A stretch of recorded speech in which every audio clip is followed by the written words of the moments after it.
Lifelites was a millennium project.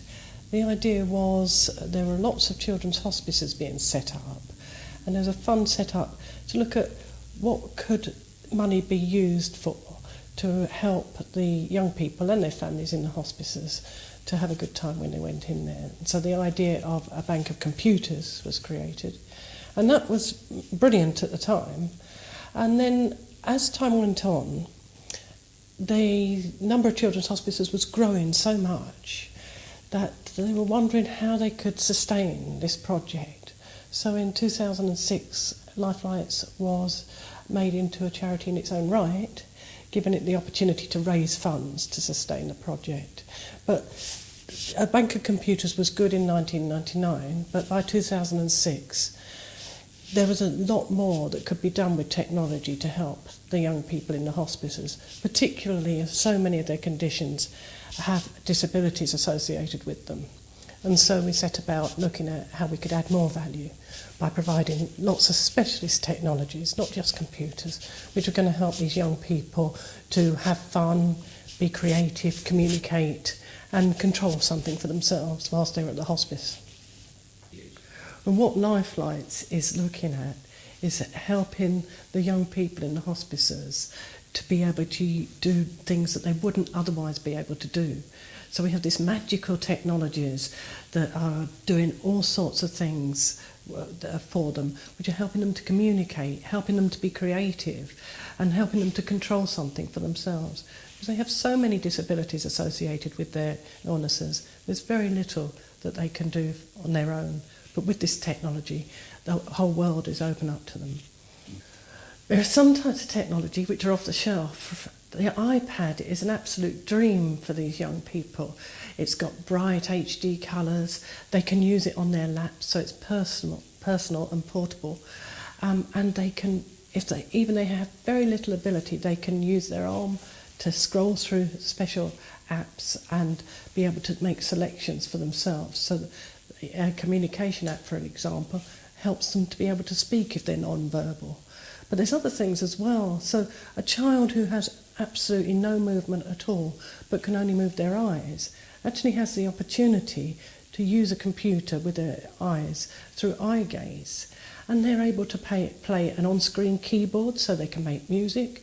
They can even draw on the computer with their eyes. And again, they're able to communicate for as long as it's possible for them to do so. Well, when we were up in Martin House with our new iPads, we were really excited that we were able to provide them because we'd found a drop-proof cover, which means that you can throw them or wheel your wheelchair over them and they won't break.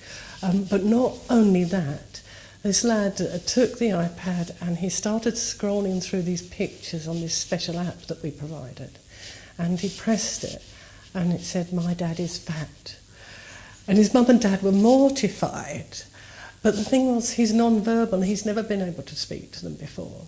And they said it's the first time they realised that he had a sense of humour, so they might have been mortified, but they were delighted at the same time. And that's really gratifying to us, that through that simple piece of technology, we were able to give that lad a voice for the first time. So there's this young man called Daniel. When he first went into the hospice, he told his care worker, Bernie, that he couldn't do anything because he could only move one arm. But Bernie thought, if he can move one arm, he can hold a camcorder. And you wouldn't believe that from that whole idea, this project called Living Films has been created.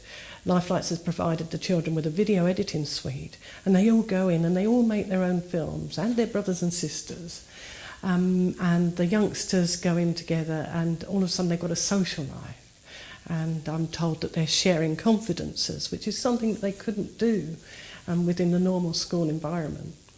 And then every year they have an Oscars ceremony, and the children come in with their dicky bow ties on and they wheel themselves up the red carpet and have their photos taken as they come in.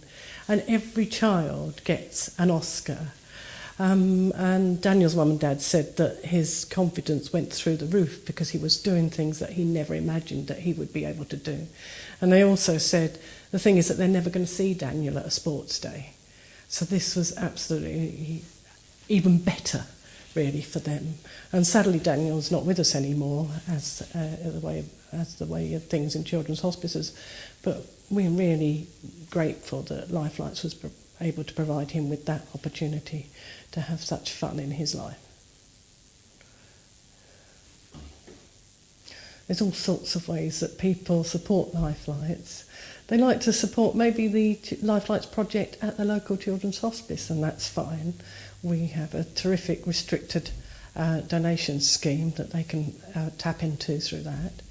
They might like to sponsor a specific piece of equipment, for example, the eye gaze or the head mouse for several children's hospices. But there's lots of ways that they can donate. Join in with running a half marathon, or they can have a ladies at lunch for Lifelites, or they can simply get their corporate donations dedicated to Lifelites. And often a company is prepared to match whatever their staff would raise for a specific charity, so it's worth an ask.